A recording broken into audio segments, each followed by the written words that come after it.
How's everybody doing today? Today I'm talking about the law of non-resistance. This is another one of those laws that I learned from the book Florence Scovelshing's four-part series. She made four books in her life, and the first one was Game of Life and How to Play It. The other one was Secret Door to Success. There was another one, Word is Your Wand, and I forget the third title, but in the four-part series, she talks about the law of non-resistance.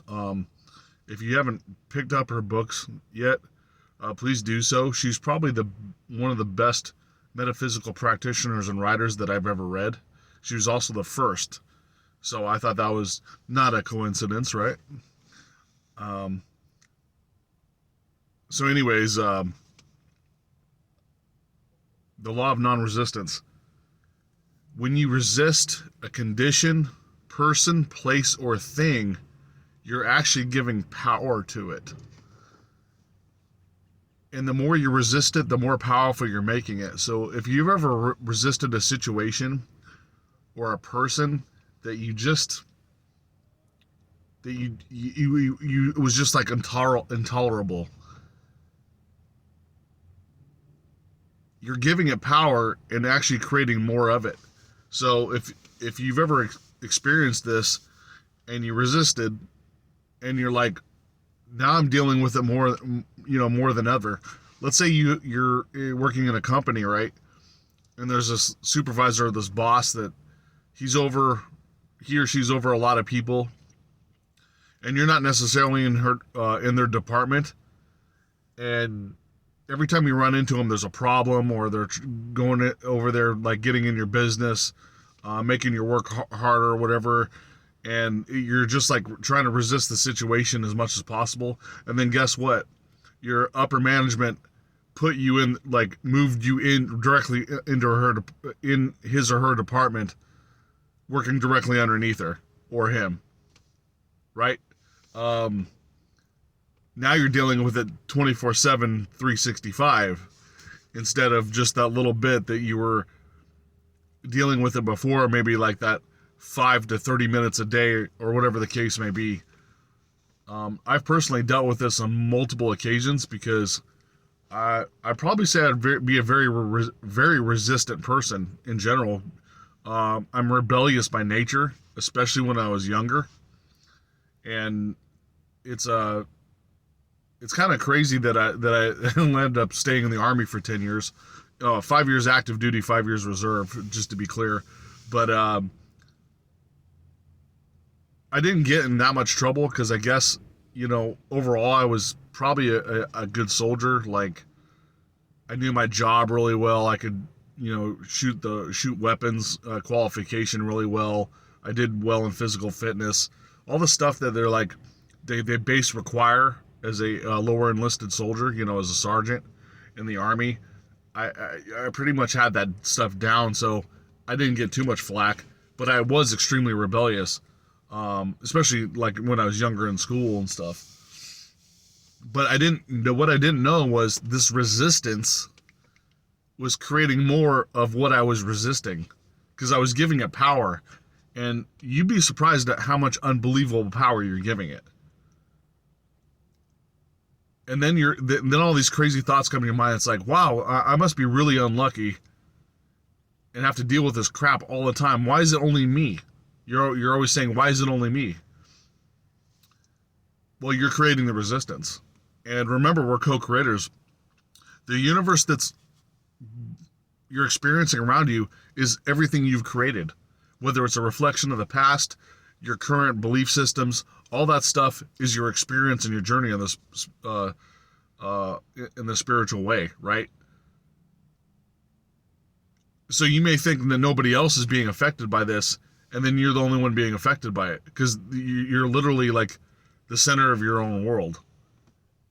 And it's designed that way to keep you, the universe is designed that way to make you think that this is the only life that we have. So you wake up to becoming an infinite spiritual being, having a temporary human experience. Once you start realizing that, then you can control the reality. Your thoughts and your beliefs in your heart and all that stuff is to help creating this reality that's around you, this sort of holographic universe that you're like the cartoon or video game avatar experiencing this, and your subconscious mind is up there, with the controller on the video game system moving you around, and you're trying to tell your subconscious mind or your superconscious mind, hey, I'm creating this, like, start directing me this way or start directing me that way. Like, you're actually telling them where to go. And that actually happens in video games. Sometimes the main character will tell you what to do. Like, hey, we need to go over here. The video game character does that sometimes, depending on what type of video game you're playing. And that's what you need to be doing to your superconscious or subconscious mind. Hey, we need to go this way. This is my beliefs. This is what's happening. This is what we're gonna do. This is what I'm gonna receive. With the law of assumption and using positivity and all those beliefs, right? And law of non-resistance is it's actually kind of once you start, I wouldn't say mastering it, but like start playing with it, you'll realize how interesting this energy is when you're completely I'm not talking about passive, I'm talking about non-resistant. There's definitely a difference. I'm not saying go around and just be passive. Hey, hey, someone pulls a gun on you, and I'm gonna take all your money and your family, and I'm gonna kidnap your family, and I'm gonna drive off, and you're like, okay, thanks. No, that's not the passive I'm talking about. I'm giving you an extreme example, just so you don't get confused.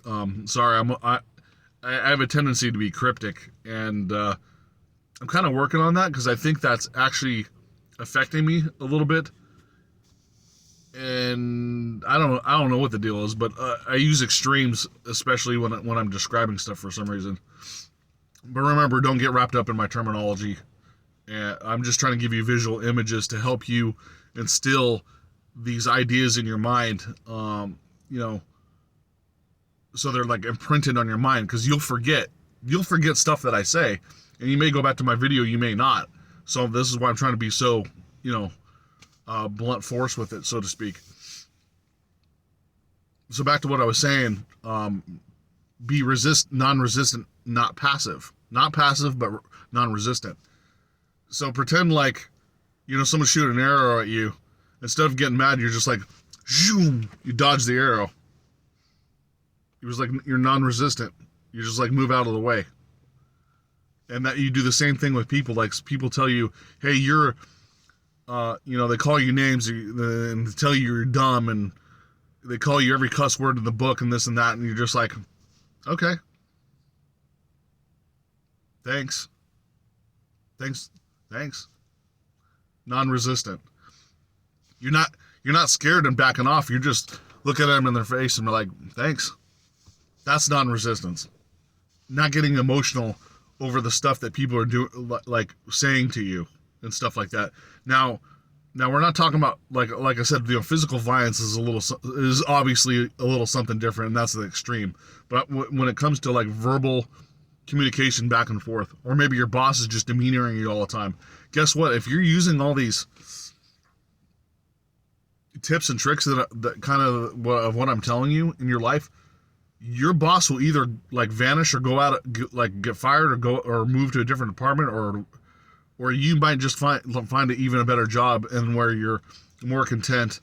And I'm not just talking about careers. This works with everything. I'm just using the career example because a lot of us have jobs where you might be dealing with some of the stuff. They'll vanish, or they'll move you to a better place. The universe will manipulate itself to put you in the position if you're doing the right things. And being non-resistant is part of that. And we all struggle with that. Like I said, I was a big component of being resistant to a lot of stuff. And I found, and actually a good friend of mine, he was a very non-resistant person. And I kind of like sit back and observed him and how people reacted in his everyday, because it wasn't during a work environment in the Army. He was a fellow soldier, and he was super non-resistant, and he pretty much like no one ever had a problem with him. Like hardly anybody. Like, oh, that, you know, they just say, hey, he's a good guy. He knows his job and this and that, and they don't say much else about it. I mean, maybe he's not making a significant impact like he's a, you know, being an idol, like he's not the superstar, but he was also, you know, his bosses never ever gave him a hard time. They knew he did his job. He was non-resistant.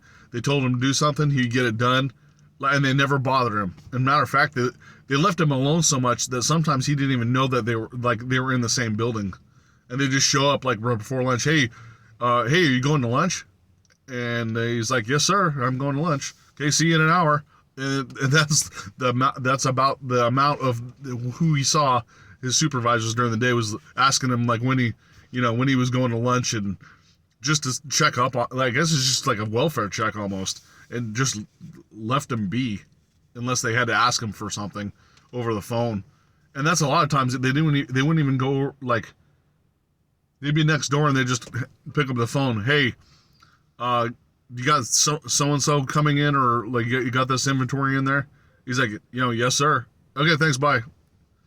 And that's how he lived his life, which was I thought that was a really good example of a person that was non-resistant. And every time somebody, like, even when we're joking around, or whether someone was like talking bad about him, he's like, he would just say, "That's right. Everything you're saying is that's right." So,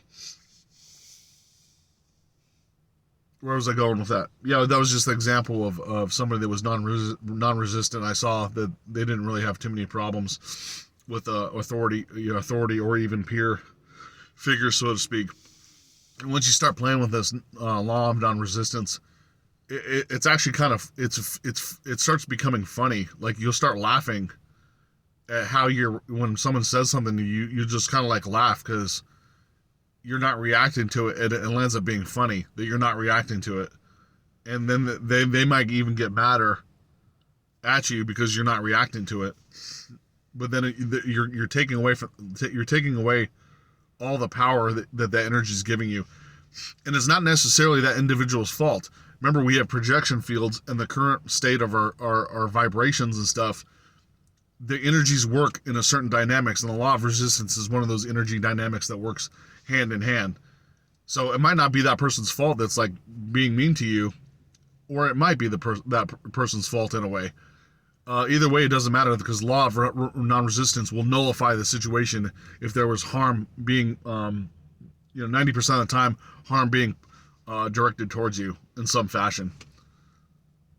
And that's basically what I want to talk about it. I'm going to talk about the law of non-resistance again.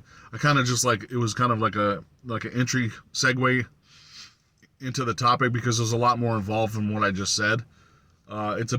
It's like I said, it's a big proponent in spirituality. So I'll talk about it again. Write your comments below, and email me at realitysimulator@gmail.com. And always, I appreciate you guys watching my videos. And you guys have a nice day. Thanks.